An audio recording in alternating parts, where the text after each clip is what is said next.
good. This is a very interesting video. You have to listen it very carefully, and you have to give little bit long time, because it is very interesting case, and how to diagnose and all that things will you will understand by storytelling type.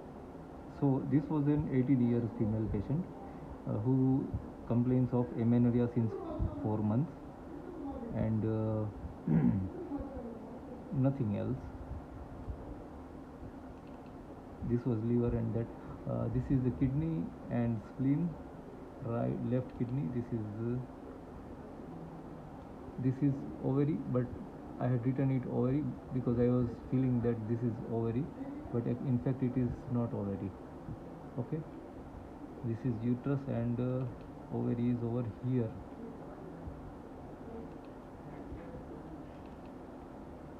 This was uterus. So what is the interesting part of this video is that when I was scanning the patient, I saw some cord like structure which was crossing the iliac vessels, like we see the ureter crossing the iliac vessel. So I was very much shocked that how this is possible, that this cord is this ureter is so much thick, and gradually I traced that cord superiorly, thinking that it is a ureter, and as I went upward towards the kidney in the direction of tracing the ureter towards the upward side, I noticed multiple cystic areas like this, and this was something very unusual, that what it could be. Then one thing in my mind was continuously going on, that whatever I had written about this ovary, that it is left ovary, actually I was not feeling that this is the ovary.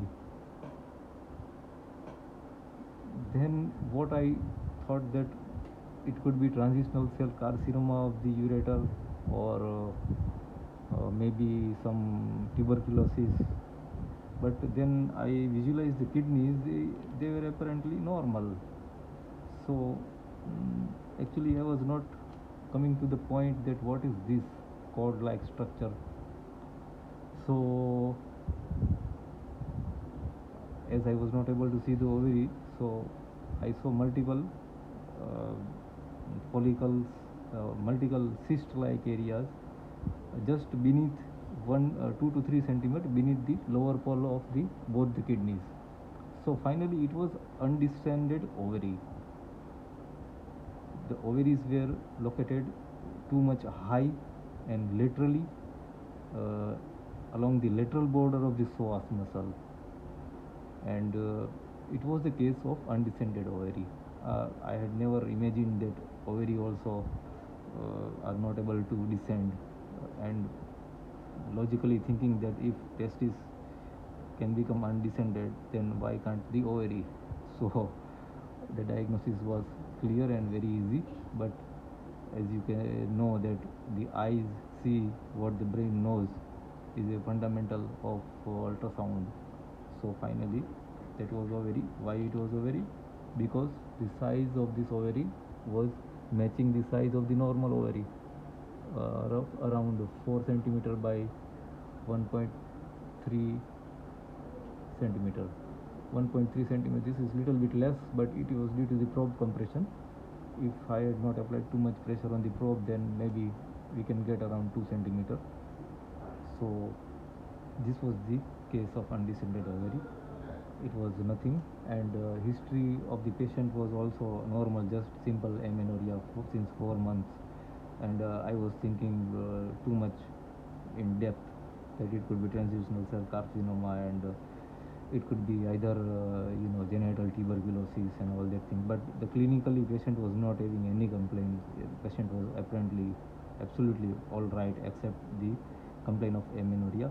And the next video which I will show, it will you just see that there is some cord like structure which is crossing the iliac vessel superficially, like the ureter crosses the iliac vessel in case of hydroureter, and gradually I am going upward and I am seeing some multiple cystic areas. These were the follicles, and they were located just 2 to 3 centimeter below the kidneys.